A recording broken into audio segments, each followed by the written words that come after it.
Hi, my name's Pascoe and today we're looking at rigging a Musto skiff.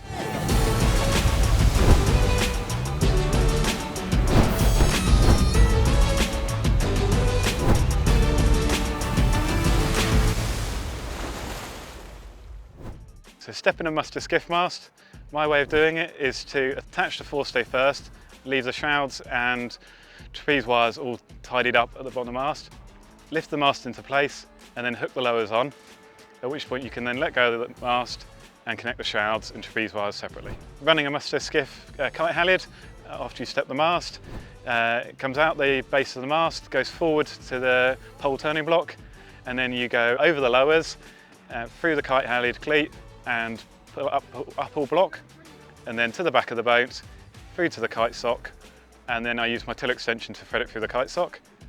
Rigging the kite, I make sure I always do this in the same order.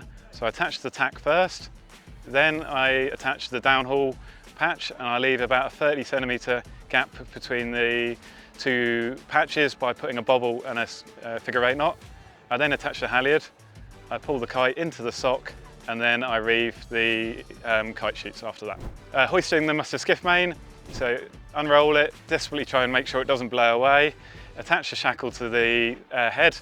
As you're pulling it up, there's often an extra block at the base of the mast that it gets free through. When you're 90% there, I attach the kicker bar on and the Cunningham on, because if I pull mine all the way up, I can't get the Cunningham on. The main halyard gets coiled up neatly and goes around two pieces of elastic held behind the mast. If you put it in the halyard bag on the mainsail, it means you can't see the kicker.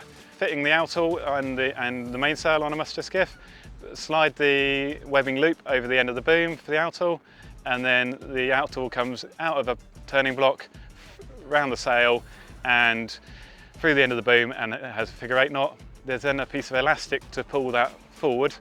So that comes from the main sheet blocks, does a loop round the bottom of the boom and attaches back onto the clew with a reef knot. So the batten adjustment is done very neatly on a Musto skiff. It's a Allen key screw on the end of the battens. The way I set them is on the shore is to tighten them so that when you pick them up, they're bending the wrong way and they should just drop back neatly straight. And you want to see just no creases when you're on the water. If you see a big stretch mark, that means you've massively over tightened them. Setting the rig tension on a Musto skiff, there's a boat breaker on the bow that goes onto the spinnaker chute. You pull that on slightly harder than you need to, put the pin in the forestay. There's a cover that goes over the forestay to protect it from the kite.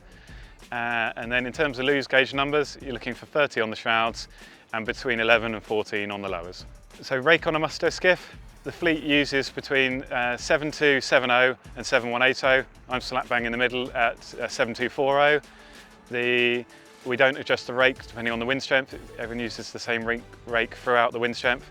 And the only bit they do adjust is the lowers. The shroud tension stays the same at 30. Measuring the rake, I pull a main halyard up to the top of the mast, and the number to the top of the nav point is 6110. You then take the tape measure to the transom and pull the tape measure fairly tight, and that's your number. And as I said, I'm 7240. That's all for rigging. Next video we'll look at is launching and landing a Musto skiff.